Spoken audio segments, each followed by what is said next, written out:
students, welcome to PED 322 Methods of Teaching Reading in the Primary School. During this session, we shall be looking at the development of skills for reading in the content area, which you will develop in your pupils. Under it, we look at the skills required to read and develop skills for reading in social studies, mathematics, literature in English, and so on. In addition, we shall be looking at resources for teaching reading. And we shall look at developmental reading materials for recreation and extension of interests, materials for reading research purposes, and we shall finally, if time permits, look at the evaluation of reading skills. How do we evaluate our students' reading skills? There are many different ways, but specifically we shall be looking at teacher observation of changes in pupils' reading, teacher assessment of pupils during instruction, and some other evaluation methods. Get ready. Let us go there. My name remains Foluke Fatimai, and welcome once again. See you at the live session. Bye.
The learning objectives for this session include the following.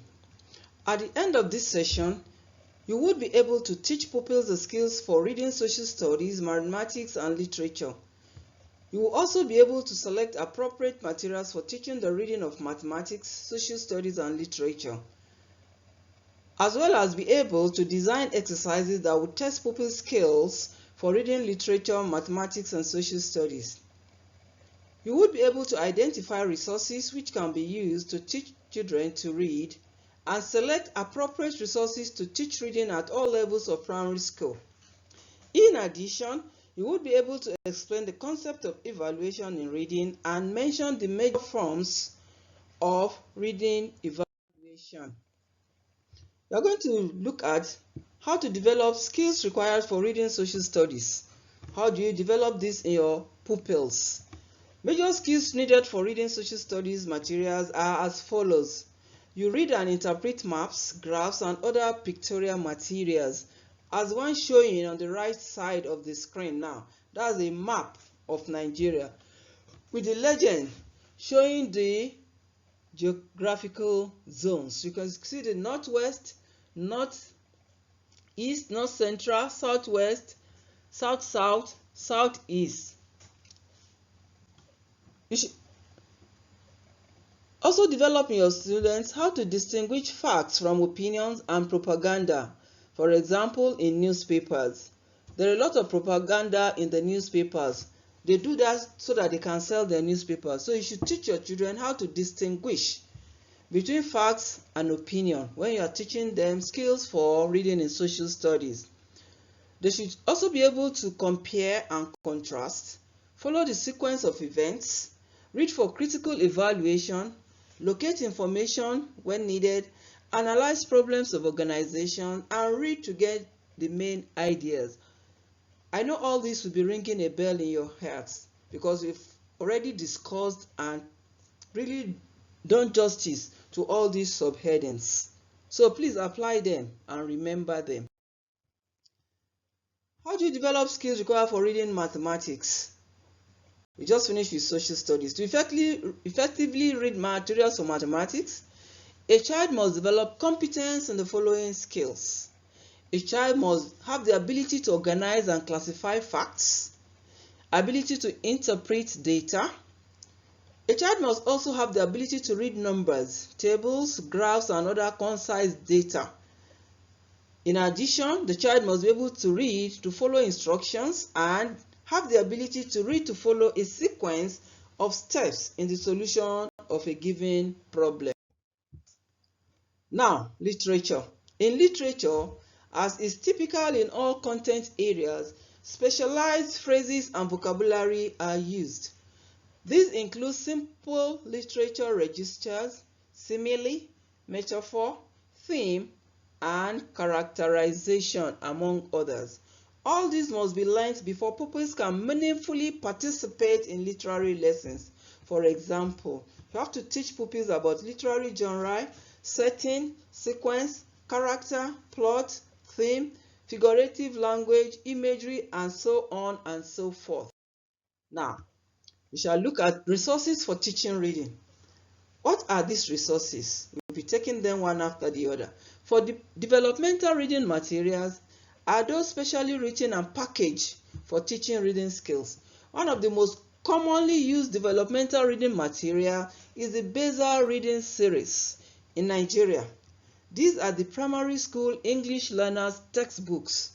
The Basal readers provide for continuous and sequential growth in reading skills, habits, and attitudes. In addition, Basal readers provide teachers' manual. This contains teaching procedures, activities, suggestions, list of materials, and evaluation techniques. Workbooks are also available. Functional reading materials include varied materials of the content areas of the curriculum, such as science and social studies.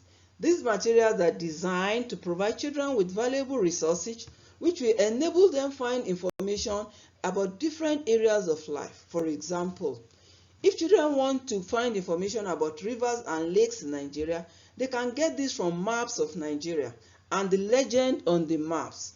Remember the map shown you a few minutes ago.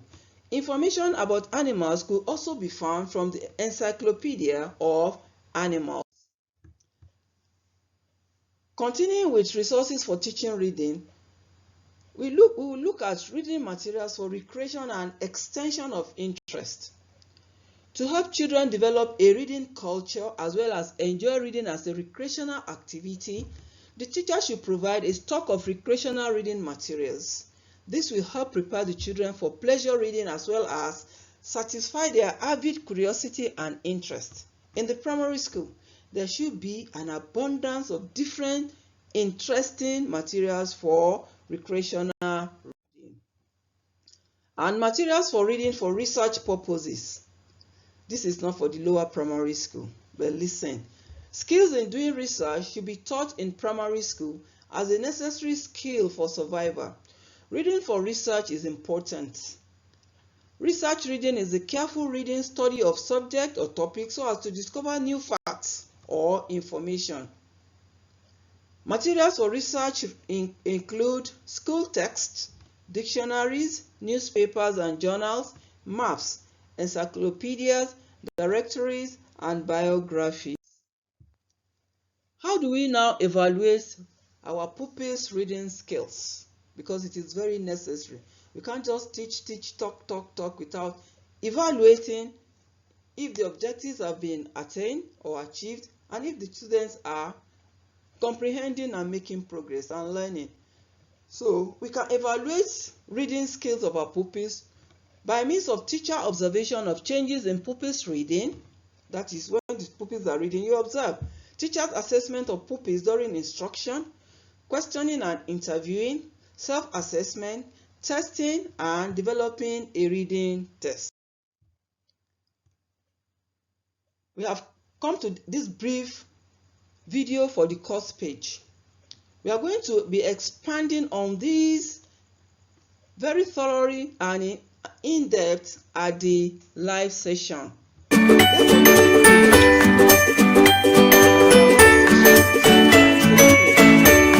early, be on time, in a place where there will be no distractions, and let's do it again. Bye for now. See you.